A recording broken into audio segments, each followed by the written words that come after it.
Spiritz, congratulations on the win. How in the world? You guys have won 17 out of the 18 attacks that you've played over the last 3 games. How have you managed to do this so quickly? I mean, we had a slow start at the beginning. We didn't have really an ideal, so I took over the role, and since then we've been doing amazing. Yeah, Spiritz, I want to pick your brain a little bit here because I think you're one of the great LMG players that the NAL has right now. So for some of the viewers out there who maybe are still struggling with the weapon or aren't really finding the same success that you are, what tips do you have, what tricks do you have to help players playing around the Finca and using those LMGs? Just shoot to shoot. If you have what, 300 bullets? You have 300 bullets, so one's gonna land. That's the easiest way. Fair enough. Alrighty, so Zach, naturally, we know where you came from, Parabellum. That's where what is the biggest difference between the roster that you currently have at XSET and overall what you felt at Parabellum? Excuse me, I can barely hear you. He was asking what the difference between playing on Parabellum versus playing on XSET has been. I mean, playing on Parabellum, I was just doing my own things. I was being told what to do.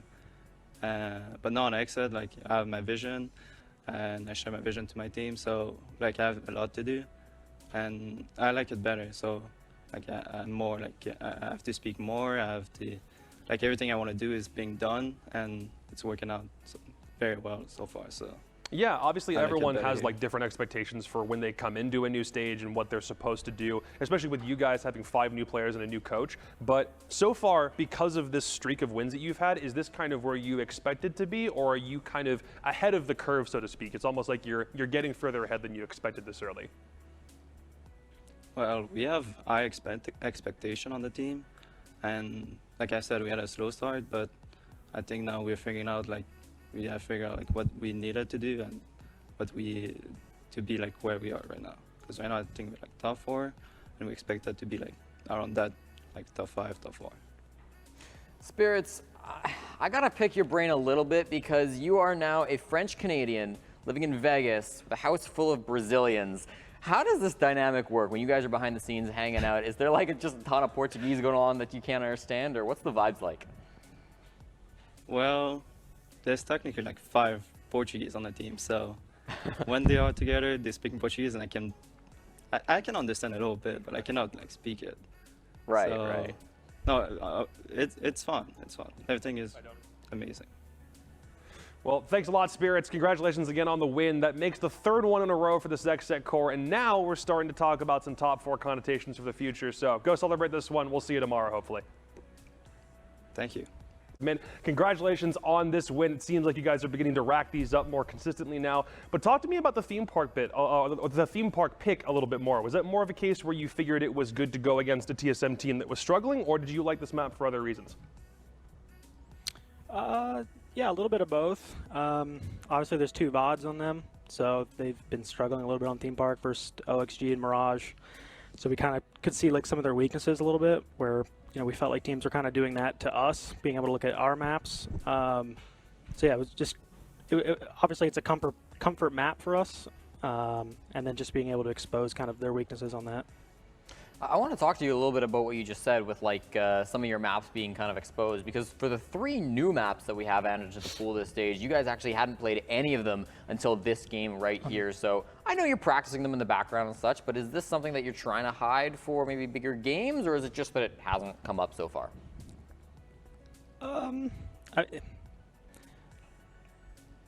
We weren't so comfortable on them in the beginning, I guess. Like you said, we were kind of practicing them.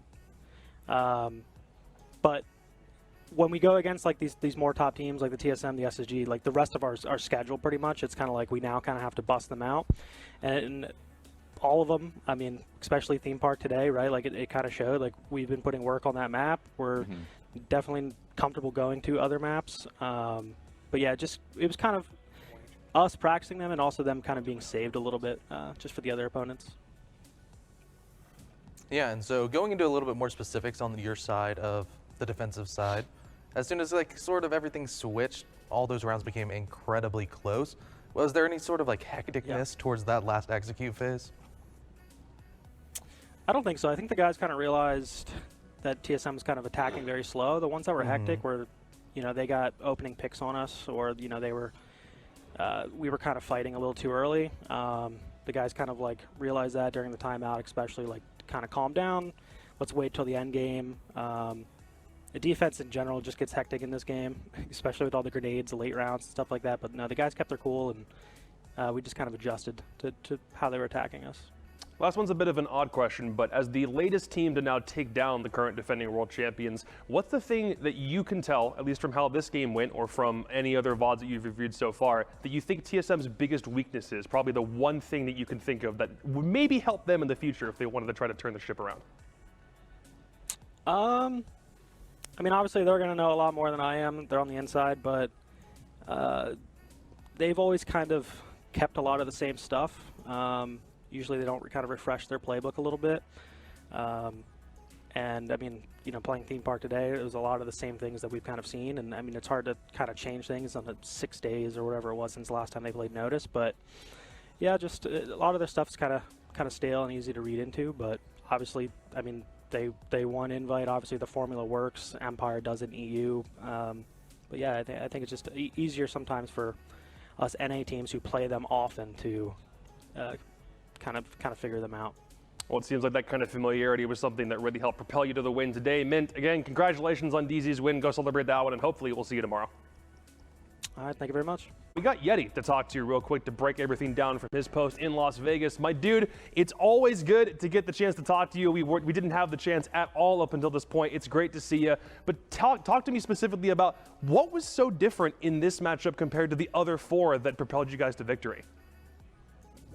I don't know. We're just kind of trying to reestablish ourselves a little bit. I think coming back to the NAL after Invite and the NAL finals, it's just a different vibe. I don't know. We've kind of like, it's more internal than external issues, to be honest. People are obviously really good here in the league, and it's never easy to get the dub, regardless of the score line. But I think it's hard to like kind of find that motivation that you once had. Like when we came into the league last year, you know, we were new kids on the block, for an example, and we had a lot to prove, and we've kind of already proven ourselves. Where now we're playing against people who are trying to prove themselves. So it's just it's flipped on its head. You're in a different position. You need to re-find yourself and find what really makes you win. I guess I don't know. It's weird. Yeah, I mean, Yeti, I want to talk a little bit about that, like, kind of momentum and everything, because it felt like the last couple of play days, we'd go after a round, we'd see you guys on camera, and it would be very quiet. You guys were pretty, pretty unenthusiastic with what was going on. Obviously, you weren't winning a lot of rounds. Today, though, it seemed like you were up, you were at 'em. I know last year and everything, you were a guy who likes to be a little vocal on that stage. How much of an impact do you think that has had on your team so far? Like, do you feel like when you're not yelling and getting excited, that kind of brings the vibes down at all? It definitely like takes kind of the air out of the room when we don't. But I mean, even in our losses, you know, I was trying to get it going. I mean, we're losing 7-2, 7-1. The 1 or 2 rounds, I'm saying something. It's just, yeah. It's hard. It doesn't always build momentum, but you know, the effort's always there. You know, we're still trying to be that version of ourselves. Like I said, it's just a little different. It's just like you come here, you don't get as excited for the NAL as you used to when you won it. I mean, people forget we are the NAL champs. So I mean, this is what that means for those who don't know. Okay, okay, I love it. Yeah, and so going into a little bit more specifics with the game. So it seems like you were getting a lot more active on the defensive side. Was that necessarily something that you felt out on the side of Mirage, or was it just kind of attacking Melted because he hasn't been doing that well? Honestly, no. I mean, we weren't targeting anyone individually. It's just right now, if you watch the NAL, like, the meta shifted. Us as a region, people are being really aggressive. People are being way faster, which is basically what we were like the fastest team last year, and I feel like people have kind of copied that in a way and like even gone faster. They've gone beyond that. So it's just kind of a meta shift in terms of play style and pacing of the game. People are just a lot faster on their attacks. They take what they want. They'll take it with just apex predator mentality. They will kill you. They're just relentless. So I just think it's a little bit of a change in the meta and pacing that we're still kind of getting used to.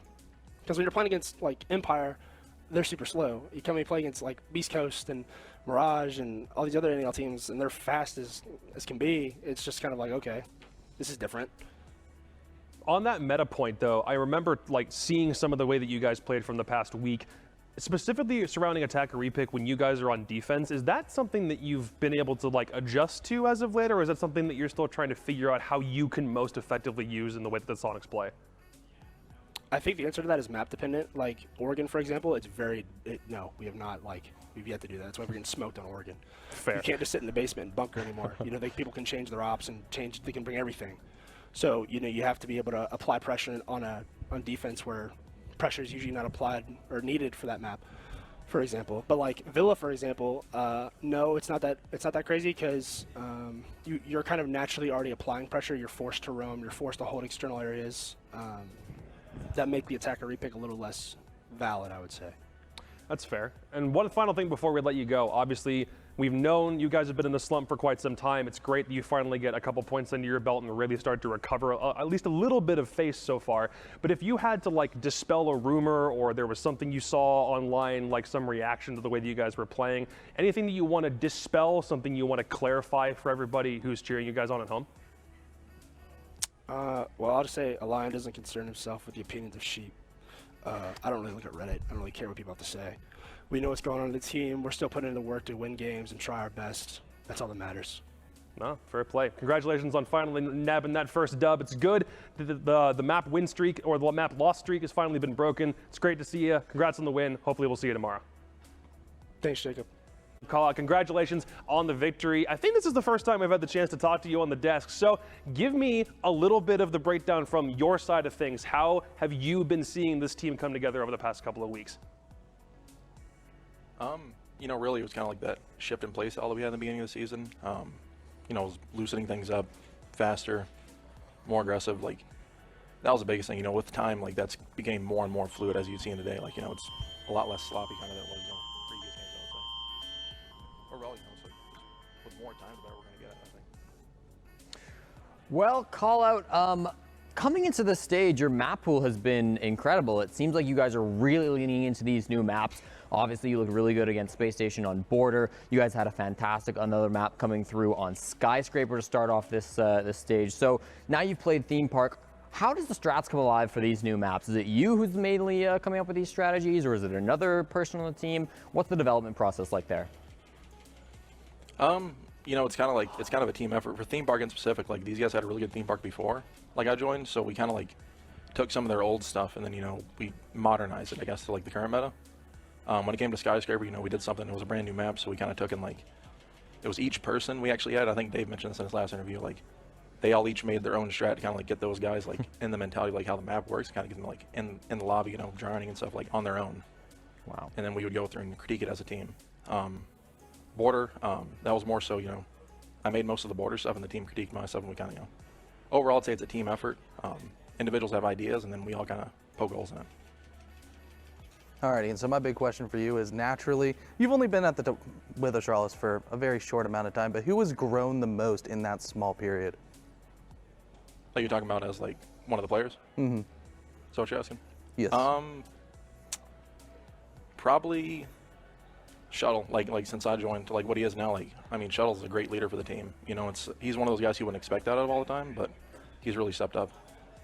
Obviously a super quick start for Astralis so far out of the gate for this stage, but if you had to give a percentage to it, at what efficiency do you think this Astralis team is operating at right now? Is it above 50%, below? Do you guys think you're already operating at optimal capacity for where you could think these guys' skill sets at, or is there still more improving to do? There's definitely a lot more improving to do. I don't think we're near our ceiling yet. We still make a ton of mistakes. There's a lot of stuff to work on. So I'd say I don't really have a percentage off the top of my head. If I had to guess, maybe 50, 60. So wow, that's actually still considerably more of a ceiling that you guys could hit down the road, you think? Yeah, I believe so. All right, sounds good. I think what we've seen so far is kind of enough proof of that, so it's good that these wins keep on getting notched up and proving that point right. Callout, again, congratulations on the victory. Hopefully we'll see you here tomorrow for your game. Thank you, appreciate it. All right, so we're talking to Rampy live from Las Vegas to go over how this one transpired. Dude, congratulations on the win. I gotta know, that timeout right after round 11 was done, and then you guys just decided to full sprint into sight. What was the thought process in that timeout? How did you know that was the play you wanted to go for? We scrimmed OXG on Cafe about like a month or so ago. So we know some things, and we have our plays and SSG VOD stuff that we go through, and we knew that we could hit that. And yeah, we just said, let's go for it on the last round, and we caught them off guard with it. So it's kind of just like a feeling for us almost, but we are very prepared, so we know when to not make those plays. Well, it's clearly the right decision at that moment. I was talking with Hopes the other night, and he told me that the scariest thing about your team was how at any point in time you could turn a bad situation into a good one. I think we saw that a couple of times in this matchup. What is it about your team? How do you take a bad spot, like, say, when your hard breach gets Electro Clawed trick? How do you turn that into something good? I think it's just like the roster that we have. I feel like everybody's just so just strong, mechanical skills, and just individually has played the game for so long, all of us. And being able to have that experience, I feel like we can make certain plays happen, and being able to work trades efficiently like we do, I feel like. And our teamwork, our comms are very clean. So being able to kind of just finding gaps, and I think Matt, or Hot and Cold, finds gaps pretty well, and we try to use him to kind of sneak in those spots, and we'll try to take the control off that. But yeah, I think it's mostly just because the chemistry is really strong, and being able to just kind of, as soon as we take a pick, we go with it, and being able to trust each other's calls, it's a lot, Yeah, and so you were talking about all the things that you were prepared for with this game, but there's one thing that you kind of couldn't be prepared for, and that was all the tech issues. How was it like kind of trying to keep momentum and keeping your heads nice, calm through all those issues?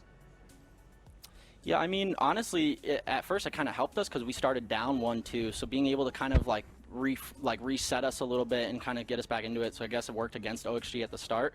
But yeah, it's a thing that we just, you kind of have to just go through and just stay positive and never let it affect you. Especially Alex was getting really unlucky with everything that was happening before our match started. So we just have to keep a level head and just keep working together. And you can't let outside stuff affect your in-game. You don't want to lose a game and just have an excuse for tech issues. You need to be able to fight through it no matter what, and that's what we did. Rampy, if you don't mind, get a little bit personal with me for a second. Obviously, you've got 5 games under your belt now for Stage 1, but do you think you still have a bit of a chip on your shoulder from the way that your result at SI 2022 kind of turned out? Was obviously not the result that you were hoping for, first NA team out of the pool, but now there's more momentum kind of building up. It seems like you're back into the groove that you wanted to be in from the end of last season. So what's your headspace at right now? I mean, yeah, we definitely have a chip on our shoulder, and it's not done yet. I mean, job isn't finished. We have a lot more to prove, and we have to prove a lot of people, way more than this. Like BO1s and NAL, it's really, I mean, every game's it's competitive, but nothing matters until we get to the major, And obviously, you got to win your BO1s, so we got to go through all of NAL first, and then we'll take on the major after that if we make it, So it's just one step at a time, and you just gotta, keep pushing, and the goal is to prove everybody wrong. So. All right, brother. Well, you are well on your way to actually accomplishing that goal. Again, congratulations on the dub today. We'll see you again in the arena tomorrow, and hopefully you'll be able to keep this kind of streak going. So congratulations, and we'll see you later. Thank you. See you guys.